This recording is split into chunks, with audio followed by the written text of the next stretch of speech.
Stories of Family Severance with Joe O'Sullivan and guest Jonathan Cullen. I'm interested in how you managed to do the right thing, even though you didn't necessarily know what the right thing was. Yeah, I find myself thinking about all the friends who helped me through that time, you know.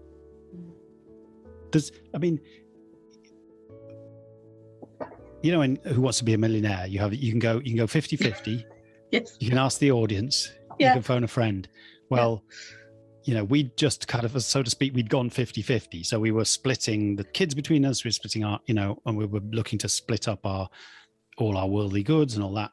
And in that situation, I did phone a friend, and there was, I got brave and I asked for help.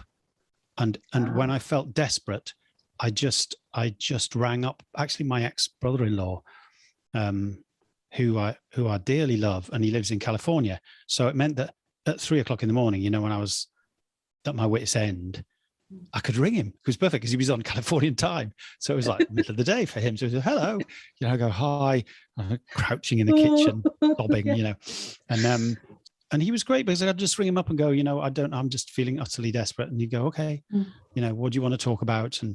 And he was very kind, and didn't try and solve it for me.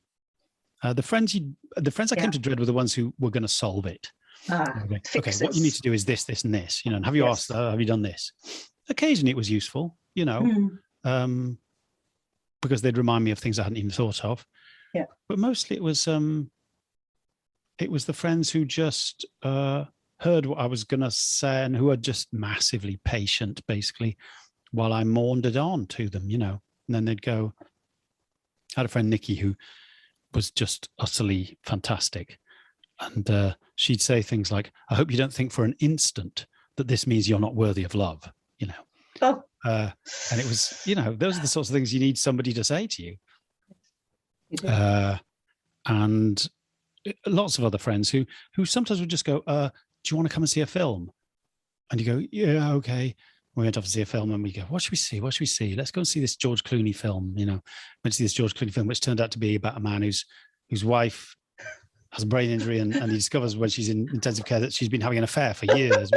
Fallen madly in love with someone else is going to leave him, and he's going to.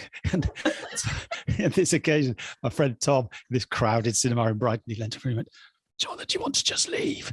I went, no, because you think, we're here now, we're in the middle of a row, and the English embarrassment was even stronger than my heartbreak. So I just sat there and watched the film, which turned out to be a great film, actually. But it was friends who, some just sort of went, come around and sit, and you don't have to say anything. You can just sit and we'll have a cup of tea and then you can go away again. And we don't have to have said anything. Or people who went, come for a walk and we'll just walk. That's all we'll do. We'll just walk. And, and that was the stuff that was really helpful. And then there were people who just were quite careful to encourage me to take those braver choices about going, okay, I've got to face up to what's going on. My dad, for example, was really, he himself has had a bit of a complicated romantic life, I'd say. But that turned out to be sort of a boon. The thing that I'd sort of struggled with as a son with him sometimes turned out to be a boon because he'd learned a beautiful generosity through that about how you just can't judge people too much, maybe because he didn't want to be judged too much himself. But it was partly that, but it was also that he was very open to the fact that life is messy that way. You don't have to know what to do. When you ask your friends what you should be doing, if you actually ask them that question, what am I going to do? What should I be doing? They just all talk from where they happen to be, So I had friends who were in a marriage that, had basically become one of those lovely friendship, mutual, bringing up our kids together. We get on. We don't really have anything romantic going on. And they'd go, no, you got to stay. It doesn't matter. It's fine. Just live with what you need to live with. And, the most important thing is bring up those kids and cover it all over. And there were other people who had left a relationship or who were on their own or something who were going, no, get out of it. Be single. It's fantastic.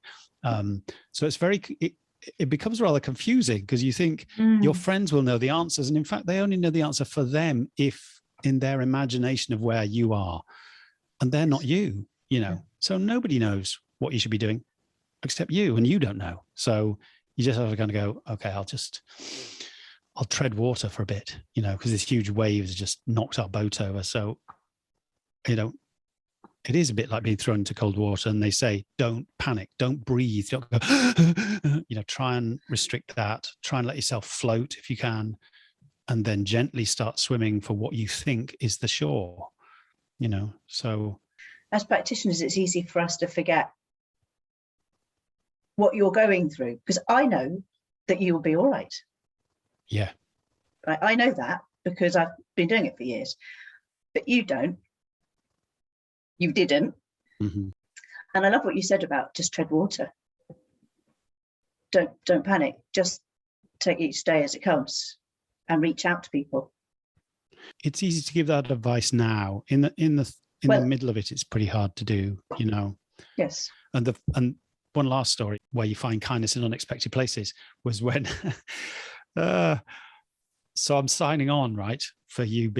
Then it was called your unemployment benefit. I think you registered a claim, and then there was a long phone interview where you went through a 12-page form not online, over the phone. Yeah. Because this is whenever it is, 2011, 2012. And I get, obviously, because it's all based up in Newcastle, where I'm from originally, I get this Geordie woman who starts going through the form with me, and she's going, taking all the details. And then there was a point where she said, so the separation from your wife, is it temporary or permanent? And I couldn't speak, you know.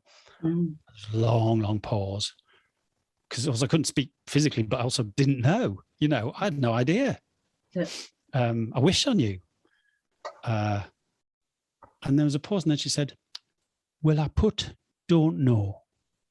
She said very carefully. And I said, yeah, please, because I'm not sure. And then she said, now my next question is, does anybody care for you at all? And I went, I'm sorry? How do you mean? And she went, does anybody care for you at all? Do you have a carer? I went, oh, right.